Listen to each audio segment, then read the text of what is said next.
नमस्ते दोस्तों, आप सुन रहे हैं हिंदी पॉडकास्ट मेरी मिट्टी एपिसोड नंबर 7 और मैं हूं आपका दोस्त नियाज। आज हम बात करेंगे इतिहास की 5 अजीब मगर सच घटनाओं के बारे में। पहली घटना, मोहम्मद बिन तुगलक मध्यकालीन भारत का ये सुल्तान बड़ा दिलचस्प था। लोग उसे बुद्धिमान मूर्ख कहते थे। क्यों? क्योंकि उसके आइडिया स्मार्ट तो लगते थे, लेकिन नतीजा हमेशा गड़बड़ ही होता था। जैसे उसने तांबे के सिक्के को चांदी के सिक्के की तरह चलाने की कोशिश की।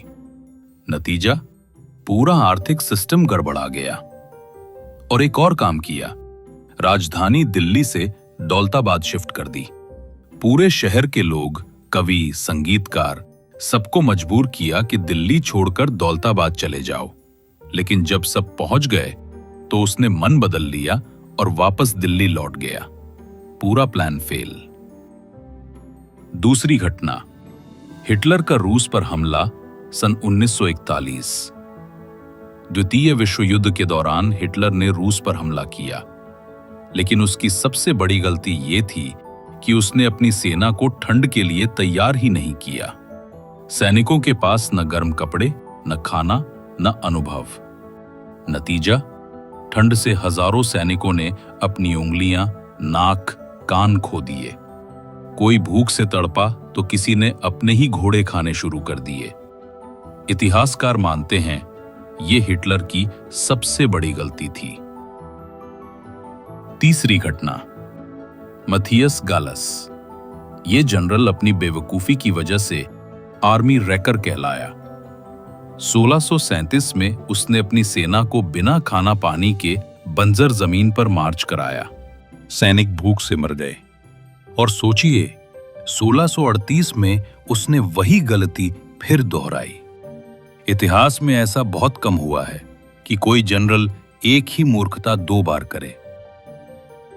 चौथी घटना, नेपोलियन और 100 दिन। नेपोलियन को एल्बा द्वीप पर निर्वासित कर दिया गया था, लेकिन उसने वहां से भागकर फिर से पेरिस पर कब्जा कर लिया और पूरे 100 दिन तक शासन किया। उस समय की सेना जो पहले उसके खिलाफ भेजी गई थी, नेपोलियन को देखते ही उसी की तरफ हो गई।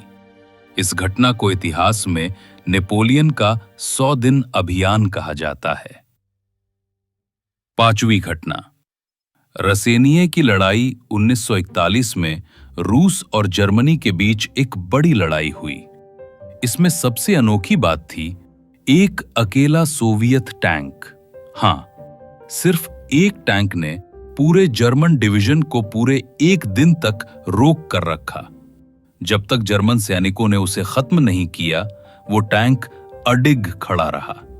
सोचिए, अकेले टैंक ने पूरी सेना को रोके रखा। क्या कमाल की घटना थी ये। तो दोस्तों, ये थी 5 अजीब लेकिन सच घटनाएं जो इतिहास के पन्नों में दर्ज हैं। ऐसी और कहानियों के लिए जुड़े रहिएगा। मैं हूं नियाज और आप सुन रहे थे हिंदी पॉडकास्ट मेरी मिट्टी, जहां हम मिट्टी से जुड़े किस्से, इतिहास और कहानियां आपके लिए लाते हैं। याद रखिए, मिट्टी से जुड़ोगे तभी इतिहास से जुड़ोगे। जय हिंद, जय भारत।